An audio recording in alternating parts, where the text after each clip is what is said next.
افسانوی اور رومانوی کرداروں میں ایک بہت مشہور کردار ڈریکولا کے بارے میں یقیناً آپ میں سے بہت سے لوگ جانتے ہوں گے، مگر یہ کردار دوسرے خیالی یا تخلیق کردہ کرداروں کے بجائے ایک حقیقت پر مبنی کردار ہے، جس کا جائے مقام تھا ولاچیا اور دور تھا 15ویں صدی کا نصف۔ اس درندہ صفت انسان نے نہ صرف بے شمار انسانوں کو موت کے گھاٹ اتارا، بلکہ ان کے جسموں کو لکڑیوں کے بڑے بڑے شہتیروں پر پرو کر اس دھرتی کی چھاتی پر خون کے وہ انمنٹ نقوش چھوڑے کہ آج بھی دنیا اس بے رحم اور خونی کردار کو بھول نہیں پائی۔ مورخین کے مطابق یہ سفاک اور بے رحم شخص تقریباً 1 لاکھ انسانوں کی موت کا سبب بنا، بلکہ یہ خونی سفاک شخص لاشوں پر ہی اپنے دسترخوان کو سجاتا اور اپنے شکار کیے گئے افراد کے رستے خون سے روٹی بھگو کر کھایا کرتا تھا۔ اسے ولاد دی امپیلر یعنی میخیں ٹھوکنے والے کا خطاب بھی دیا گیا، جب اس نے عثمانیوں کے زیر اہتمام بلغاریہ کے سرحدی شہر میں گھس کر کم و بیش 20,000 ترک شہریوں کو زندہ شہتیروں پر پرو کر زمین میں گاڑ دیا۔ اس قدر حیوانیت اور بربریت کے علاوہ ولاد نے عثمانیوں کو سالانہ خراج پیش کرنے سے بھی انکار کر دیا۔ یہ سب کچھ اس دور کے عثمانی حکمران سلطان محمد فاتح کے لیے ایک کھلا چیلنج تھا۔ السلام علیکم دوستو، آپ دیکھ رہے ہیں سیکھو جانو کی اوٹومن سیریز، اور آج کی اس ویڈیو میں ہم آپ کو اس خونی اور درندہ صفت انسان ولاد III اور سلطان محمد فاتح کے درمیان ہونے والی جنگوں کے تمام احوال بتائیں گے۔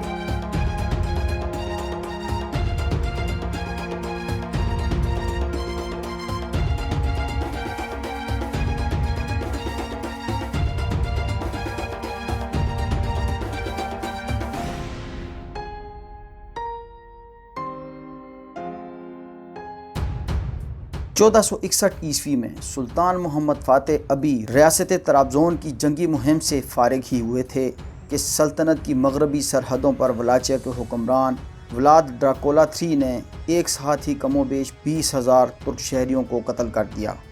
ولاد کے اس اقدام سے سرحدی شہروں میں خوف و ہراس پھیل گیا۔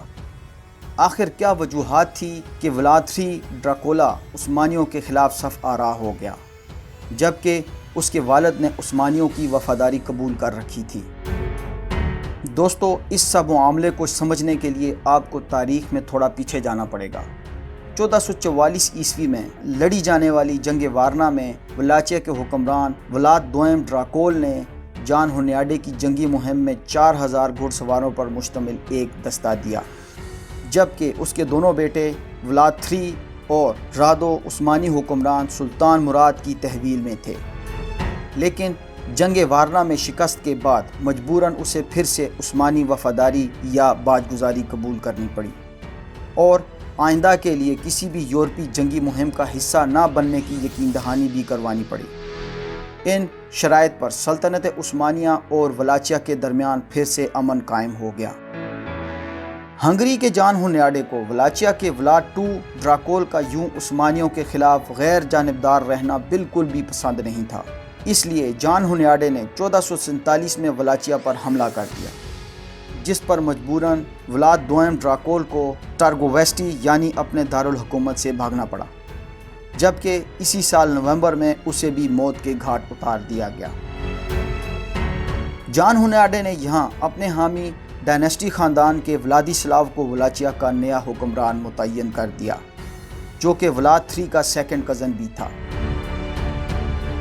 جیسا کہ آپ جان چکے ہیں کہ 1442 سے سلطان مراد ثانی نے ولاد دوئم کی وفاداری برقرار رکھنے کے لیے اس کے دونوں بیٹوں ولاد III اور رادو کو اپنی تحویل میں رکھا ہوا تھا، تاکہ مستقبل کے ان حکمرانوں کی تعلیم و تربیت کے ساتھ ساتھ ان کی ذہن سازی بھی کی جا سکے۔ یہاں انہیں عثمانی طرز حکمرانی سے لے کر میدان جنگ کے تمام امور پر مہارت دلوائی گئی۔ 12 سال سے لے کر 18 سال کی عمر تک کے درمیانی عرصے میں عثمانیوں نے ولاد III پر بہت محنت کی۔ ولاد III کو بڑے بڑے اساتذہ اور علماء کی شاگردگی کا شرف بھی حاصل ہوا، جن میں سلطان محمد فاتح کے استاد محترم ملا گورانی بھی شامل تھے، مگر اس نے پھر بھی عثمانیوں کا اثر قبول نہ کیا، بلکہ اس کے اندر عثمانیوں سے نفرت مزید زور پکڑتی رہی۔ جبکہ اس کے چھوٹے بھائی رادو نے قابل قدر حد تک نہ صرف عثمانیوں کا اثر قبول کیا بلکہ وہ مسلمان بھی ہو گیا۔ ہم اثر ہونے کے علاوہ انہی درسگاہوں میں تعلیم و تربیت کے دوران سلطان محمد فاتح اور رادو کے درمیان دوستی بھی ہو گئی۔ یہاں یہ دونوں بھائی عثمانیوں کی تحویل میں تھے، جبکہ 1447 عیسوی کے آخر تک تخت ولاچیا پر ولاد III کا سیکنڈ کزن ولادیسلاو دوئم اپنی حکومت بنانے میں کامیاب ہو چکا تھا۔ اس خانہ جنگی کے دوران ولاد III کے والد اور بڑے بھائی کو بھی قتل کر دیا گیا۔ ولاچیا کا نیا حکمران ولادیسلاو دوئم جان ہنیاڈے کا حامی تھا۔ اس طرح جو ولاچیا کبھی سلطنت عثمانیہ کا باج گزار یا وفادار تھا، اب ہنگری کا طرفدار بن گیا۔ 1448 میں عثمانیوں نے دوبارہ سے ولاچیا کو اپنے پول میں شامل کرنے کے لیے ولاد III ڈراکولا کو نہ صرف آزاد کیا بلکہ اسے عثمانی فوجوں کے ساتھ ولاچیا کا تخت حاصل کرنے کے لیے بھی روانہ کر دیا۔ اکتوبر 1448 عیسوی میں ولاد III عثمانی حمایت سے ولاچیا میں داخل ہو گیا، لیکن جلد ہی ولادیسلاو دوم کے واپس آ جانے سے ولاد III بھاگنے پر مجبور ہو گیا۔ اس طرح ولاد III دوبارہ سے عثمانی پناہ میں چلا گیا۔ 1449 سے 1450 عیسوی کے درمیانی عرصہ میں ولاد III مالدیویا چلا گیا۔ یہاں وہ اپنے چاچا بوگڈان دوئم کے زیر سرپرستی رہا۔ 1451 میں بوگڈان دوئم کو بھی قتل کر دیا گیا، اس لیے ولاد III اور بوگڈان کے بیٹے اسٹیفن کو ہنگری کی طرف بھاگنا پڑا۔ عثمانیوں کی طرز حکمرانی اور جنگی امور کے وسیع علم کے ساتھ ساتھ عثمانیوں کی نفرت سے بھرے ولاد III نے ہنگری کے جان ہنیاڈے کو بہت متاثر کیا۔ ایک کہاوت مشہور ہے کہ دشمن کا دشمن آپ کا دوست ہوتا ہے، تو یہی کچھ معاملہ یہاں بھی تھا۔ جان ہنیاڈے ولاد III کے اندر عثمانیوں کے لیے بغض و عناد کو دیکھ چکا تھا، اس لیے اس نے اپنے سابقہ دشمن سے نہ صرف صلح کر لی بلکہ اسے اپنا مشیر بنانے کی بھی پیشکش کر دی، مگر ولاد III نے انکار کر دیا۔ جان ہنیاڈے نے پھر بھی اس عثمانی مخالف قوت کو اپنا طرفدار رکھنے کے لیے ہر ممکن تعاون پیش کیا۔ 1456 عیسوی میں جب سلطان محمد فاتح اور جان ہنیاڈے کے درمیان معرکہ بلغراد کی تیاریاں عروج پر تھیں، تو اسی دوران ولاد III ہنگری کی فوجوں کے تعاون سے دوبارہ اپنے آبائی وطن ولاچیا میں داخل ہو گیا۔ ولاد III نے نہ صرف ولادیسلاو دوم کی فوجوں کو ولاچیا سے باہر نکال دیا بلکہ ولادیسلاو دوم کو قتل بھی کر دیا۔ 1456 عیسوی کے اختتام تک یورپ کے بہت بڑے جنگی کمانڈر جان ہنیاڈے کی موت کے بعد ولاد III نے ولاچیا میں اپنی پوزیشن کو مضبوط کرنے کے لیے ہمسایہ علاقوں میں نئی صف بندی کا آغاز کیا۔ ولاچیا پر اپنی حکومت کو مضبوط کرنے کے لیے اس نے اپنے تمام دشمنوں اور متوقع سازشی عناصر کو نہ صرف موت کے گھاٹ اتار دیا بلکہ ان کی دولت، جائیدادیں اور دوسری تمام ملکیتوں کو ضبط کر کے انہیں اپنے حامیوں کو عطا کرنا شروع کر دیا۔ اس طرح جلد ہی وہ ولاچیا پر اپنا اقتدار مستحکم کرنے میں کامیاب ہو گیا۔ جیسے ہی ولاد III کی طاقت میں اضافہ ہوا، اس کے رویوں میں سختی اور درندگی آنا شروع ہو گئی، کیونکہ ولاچیا 15ویں صدی کے نصف سے ہی ہنگری اور سلطنت عثمانیہ کے درمیان ایک رولنگ سٹون بنا ہوا تھا۔ ولاد III کے ان بیرونی دشمنوں کے علاوہ اس کے اپنے رشتہ دار بھی ولاچیا پر قبضے کے خواہشمند تھے۔ ان سب معاملات سے نبرد آزما ہونے کے لیے ولاد III نے ایک نیا طریقہ اختیار کیا، جس میں اس نے خوف کو اپنا ہتھیار بنایا۔ 1456 عیسوی میں جان ہنیاڈے کی موت کے بعد جب ہنگری میں تخت کی خانہ جنگی کا آغاز ہو گیا، تو اس موقع کا فائدہ اٹھاتے ہوئے ولاد III نے اپنے مرحوم چاچا بوگڈان دوئم کے بیٹے اسٹیفن کو مالدیویا پر تخت نشین ہونے میں مدد فراہم کی۔ اس کے ساتھ ساتھ ولاد III نے ٹرانسلوینیا کے سرحدی دیہاتوں براسوف اور سیبیو میں لوٹ مار بھی شروع کر دی، جو کہ ولاد III کے خلاف سازشوں کا حصہ تھے۔ یہاں ولاد III نے وہ وحشیانہ قتل و غارت گری کی کہ اس کو سن کر گرد و نواح کے تمام علاقوں میں خوف و ہراس پھیل گیا۔ بے گناہ اور معصوم شہریوں، جن میں خواتین اور بچے بھی شامل تھے، کو زندہ جلا دیا۔ اور بقایا دیہاتیوں کو لکڑیوں کے شہتیروں پر پرو کر موت کے گھاٹ اتار دیا۔ ولاد III کی ان وحشیانہ کارروائیوں کا مقصد اپنے وزراء کو اور ولاچین عوام کو مطیع رکھنے کے ساتھ ساتھ ہمسایہ ریاستوں میں اپنا رعب اور دبدبہ قائم کرنا بھی تھا۔ ولاد III نے ولاچیا پر اپنا کنٹرول مضبوط کرنے کے بعد سلطنت عثمانیہ کو سالانہ خراج دینا بھی بند کر دیا۔ اس کے ساتھ ساتھ اس کی وحشیانہ کارروائیوں کی خبریں بھی سلطان تک پہنچ رہی تھیں۔ سلطان محمد فاتح ولاد III کی اس حیوانیت اور سفاکیت سے بہت ناخوش تھے۔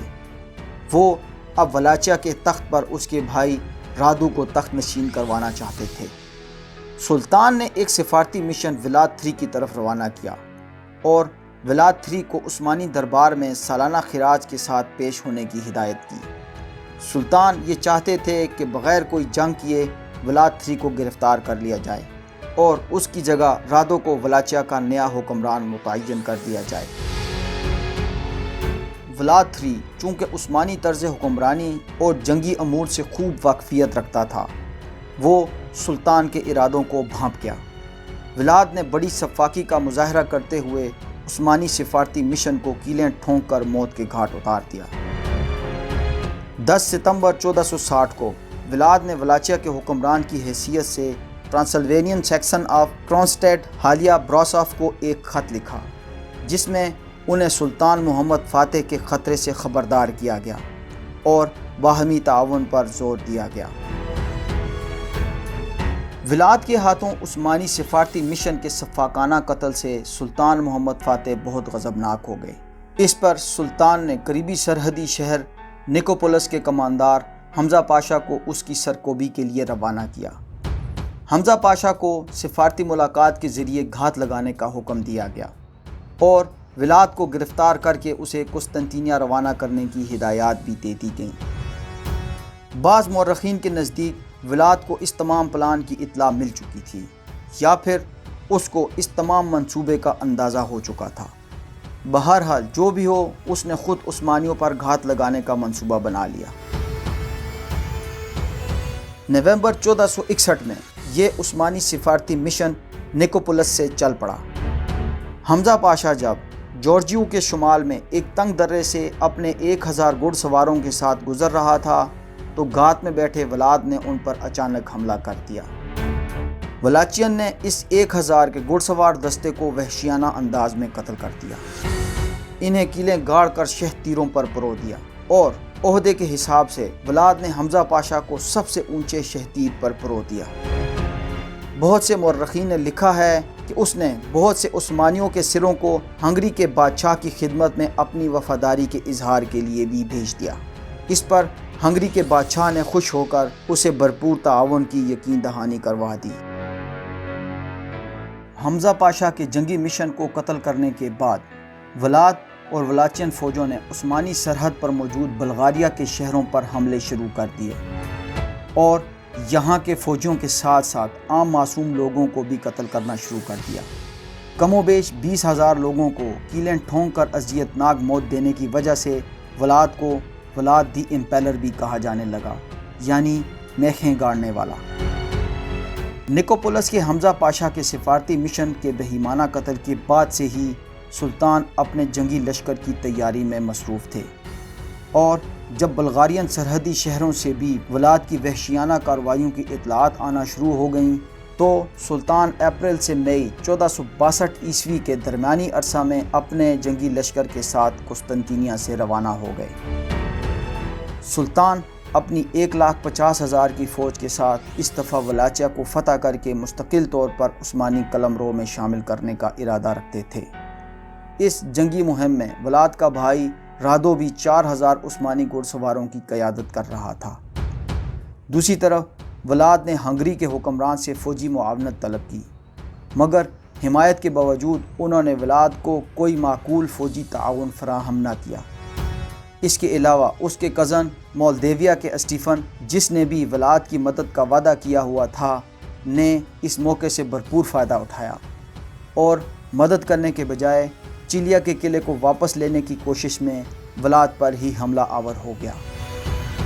سلطان محمد فاتح کی 1.5 لاکھ تربیت یافتہ فوج کے مقابلے میں ولاد کے پاس صرف کم و بیش 30,000 کی فوج ہی تھی، جو کہ اکثریت میں کسانوں اور چرواہوں پر مشتمل تھی۔ یہ بات یقینی تھی کہ ولاد سلطان محمد فاتح کے مقابلے میں ایک منظم جنگ نہیں لڑ سکتا، اس لیے اس نے چھاپہ مار کارروائیوں اور گھات لگا کر عثمانیوں پر حملے کا منصوبہ بنایا۔ 4 جون 1462 عیسوی کو عثمانی فوجوں نے دریائے ڈینوب عبور کیا اور ولاچیا میں داخل ہو گئیں۔ ولاد اپنی فوجوں سمیت غائب ہو گیا، مگر اس نے پینے کے تمام پانی کو زہر آلود کرنے کے علاوہ چھوٹے بڑے تمام جانوروں کا بھی قتل عام کر دیا تھا اور ارد گرد کے تمام علاقوں سے لوگوں کو پہلے ہی ہجرت کرنے پر مجبور کر دیا گیا تاکہ عثمانی فوجوں کو کھانے پینے کی کوئی چیز بھی میسر نہ آئے۔ عثمانی فوجوں کو ولاچین سرحدوں سے لے کر دارالحکومت ٹارگووسٹی پہنچنے تک کسی بھی مزاحمت کا سامنا نہیں کرنا پڑا، کیونکہ ہر جگہ ویران اور سنسان تھی، مگر مختلف جگہوں پر زمین میں بنائے گئے ٹریپس کی وجہ سے کافی عثمانی شہید ہو گئے، جبکہ ولاد نے گوریلا کارروائیوں کے ذریعے بھی کافی عثمانیوں کو شہید کر دیا۔ اس کے علاوہ ولاد نے وبائی امراض سے متاثرہ افراد کو استعمال کیا اور عثمانی فوجوں میں بھی مختلف وبائی امراض کا سبب بنا، مگر وہ عثمانیوں کو کوئی بڑا جانی نقصان دینے میں ناکام رہا۔ بہرحال 16 سے 17 جون 1462 عیسوی کو عثمانی فوجیں ولاچین دارالحکومت ٹارگووسٹی تک پہنچ گئیں اور اسی رات انہوں نے دارالحکومت کے قریب ہی اپنا پڑاؤ ڈال لیا۔ ولاد جو کہ پہلے ہی گھات میں تھا نے رات کو عثمانی کیمپ کو گھیر لیا۔ ولاد اس چھاپہ مار کارروائی میں کسی بھی طرح سے سلطان کے خیمے تک پہنچنا چاہتا تھا اور سلطان کو ہر قیمت پر قتل کرنے کا ارادہ رکھتا تھا، مگر بیس بدل کر عثمانی کیمپ میں داخل ہونے کے باوجود بھی وہ سلطان کے خیمے کو ڈھونڈنے میں ناکام رہا۔ غروب آفتاب کے 3 گھنٹے کے بعد سے لے کر صبح صادق تک عثمانی کیمپ پر مختلف اطراف سے چھوٹے بڑے حملے ہوتے رہے، جن میں دونوں اطراف سے جانی نقصان ہوتا رہا۔ اس جنگ میں دونوں اطراف سے ہونے والے جانی نقصان پر مختلف مورخین کی مختلف آراء ہیں۔ بہرحال نقصان کے اعداد و شمار جو بھی ہوں، سلطان کے کیمپ پر حملہ کرنے میں ناکام ہونے کے بعد ولاد اور اس کے فوجی صبح کے وقت عثمانی کیمپ کا حصار اٹھا کر بھاگ گئے۔ سلطان محمد فاتح جب اپنی عثمانی فوجوں کے ہمراہ جون 1462 عیسوی کے اختتام تک دارالحکومت ٹارگووسٹی میں داخل ہوئے تو اس ویران شہر میں لاشوں کے انبار تھے۔ عثمانی فوجیوں کے علاوہ بے شمار معصوم لوگ، بچے، خواتین لکڑیوں کے شہتیروں پر لٹک رہے تھے۔ یہ مناظر عثمانیوں کے لیے انتہائی وحشتناک تھے۔ جب عثمانی فوجیں قلعہ ٹارگووسٹی میں داخل ہوئیں تو یہ بھی ویران پڑا ہوا تھا، یہاں بھی شہتیروں پر لٹکتی لاشوں کا ایک جنگل تھا۔ سلطان یہ سب صورتحال دیکھ کر بہت رنجیدہ ہوئے۔ انہوں نے نہ صرف رادو کو یہاں کا نیا حکمران مقرر کیا، بلکہ ولاد کے تمام فوجوں کو پکڑ پکڑ کر موت کے گھاٹ اتارنے کا حکم بھی جاری کر دیا۔ دوسری طرف ولاد یہ جان چکا تھا کہ اب ولاچیا اس کے ہاتھ سے جا رہا ہے، تو آخری کوشش کے طور پر اس نے سلطان کو ایک خط لکھا، جس میں اس نے اپنی تمام غلطیوں کو قبول کیا، سلطان سے معافی مانگی اور استدعا کی کہ اگر وہ اسے معاف کر دیں تو وہ انہیں پورا ٹرانسلوینیا فتح کرنے میں مدد دے سکتا ہے۔ مگر بدقسمتی سے یہ خط ہنگری کے حکمران کورونیس تک پہنچ گیا۔ سلطان محمد فاتح کے حکم پر تمام ولاچیا سے ولاد کے فوجیوں کو ڈھونڈ ڈھونڈ کر سلطان کے سامنے پیش کیا گیا اور پھر انہیں قتل کر دیا گیا۔ جب ولاد کو یہ یقین ہو گیا کہ جلد یا بدیر وہ بھی پکڑا جائے گا تو وہ ہنگری کی طرف بھاگ گیا۔ ہنگری کے حکمران کورونیس کے ہاں جب ولاد پہنچا تو اسے عثمانیوں کو ٹرانسلوینیا پر حملے کی دعوت اور مدد فراہم کرنے کے الزام میں گرفتار کر لیا گیا اور اسے قید میں ڈال دیا گیا۔ ولاچیا عثمانیوں کے ہاتھ میں جا چکا تھا، لیکن 1477 عیسوی میں 15 سال کی قید کے بعد ولاد کو رہا کر دیا گیا۔ دوستو، آپ کو کیا لگتا ہے کہ کیا ولاد دوبارہ سے ولاچیا کا حکمران بن پایا یا نہیں، اور ولاچیا کی اس جنگ کے بعد سلطان کو اور کس کس محاذ پر جنگیں لڑنی پڑیں۔ ہم آپ کو ان سوالوں کے جواب بتائیں گے، مگر اس اوٹومن سیریز کی اگلی ویڈیو میں۔ دوستو، ہمیں امید ہے کہ آپ کو ہماری یہ کاوش پسند آ رہی ہوگی۔ اگر ایسا ہے تو ہماری حوصلہ افزائی کے لیے ویڈیو کو لائک اور چینل کو سبسکرائب ضرور کریں، دوستوں میں شیئر کریں اور کومنٹس کے ذریعے ہمیں اپنی قیمتی آراء سے ضرور آگاہ کریں۔ اپنا بہت خیال رکھیے گا۔ اللہ حافظ۔